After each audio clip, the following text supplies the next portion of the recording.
Yeah, of course we'll do that. Yeah. Yeah, tell them we agree, we give in. So the first bunch want to build the biggest mosque in London. Yeah, sure, no problem. We'll happy support them. And the second bunch want to have an exemption from the law for a cow that's diseased. Some holy cow, I presume. Fancy that. Yeah, tell them, listen, we're all for animal rights. Yeah, and the third guys want to do what? They want to preach Christianity in the street. Tell them we're the Church of England. We don't preach, we leave that to others. It's not very English. We just make tea and cakes. A village faith is all we'll allow, I'm sorry. Welcome to a very special edition of Holy Cows, where literally nothing will be holy. Today, don't blame the government, blame the church for the fiasco of British-style secularism, where anything goes so long as it's not Christian.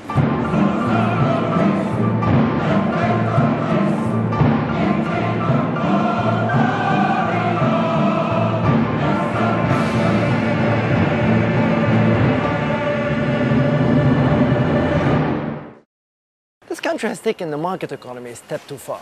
In the market for religions, this must be the only case where the local brand, the Church of England, heavily taxes itself while giving every single advantage possible to imported brands such as Islam, Judaism, Sikhism, Hinduism, veganism, you name it. And not only so, but the directors of the local brand, the Church of England clergy, connive on a very regular basis to destroy their own brands. Welcome to secularism, British style. To what extent is the Church of England responsible for being part of the over-secularization of British society? A wonderful thing, the Anglican fudge. Because we're such a big tent, very often we seem to stand for everything and nothing at the same time. And I do think that the Church of England, for instance, has contributed to not being listened to by government as much as it might be by all its on the one hand and on the other. The only two priests calling for the end of this nonsense are Archbishop Santamo of York and Bishop Nazir Ali of Rochester. Both, like me, are imported Brits, not born in this country. Which means that at birth, they were not exposed to the deadly British secularism virus. Do you think secularism has been overdone in this country? Yes, I do, actually.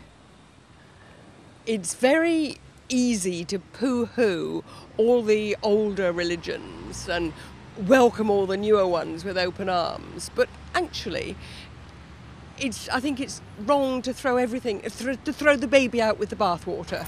Please don't secularize me, I like Christmas too much! I love Christmas! And such is the lopsided nature of British-style secularism that the Archbishop of Canterbury thinks nothing of suggesting the incorporation of Islamic law into the laws of the land. And now the church is blaming the government for selling it down the river. Yeah, right. Poor guy, he must have been secularized by his priest. What do you think? I think probably, traditionally, you will find corners of the setup here in this country. For example, the fact that the Archbishop of Canterbury sits in the Lords that are, reflect the established church. So in a sense, the, Anglican Church has a historical toehold. There's a nervousness and slight embarrassment about the Church of England being the established church of England. On the other hand, I think we've possibly gone a little far in that regard on the basis of going, well, we don't have to take any notice of the Christian church because the important thing is to engage with minority faiths.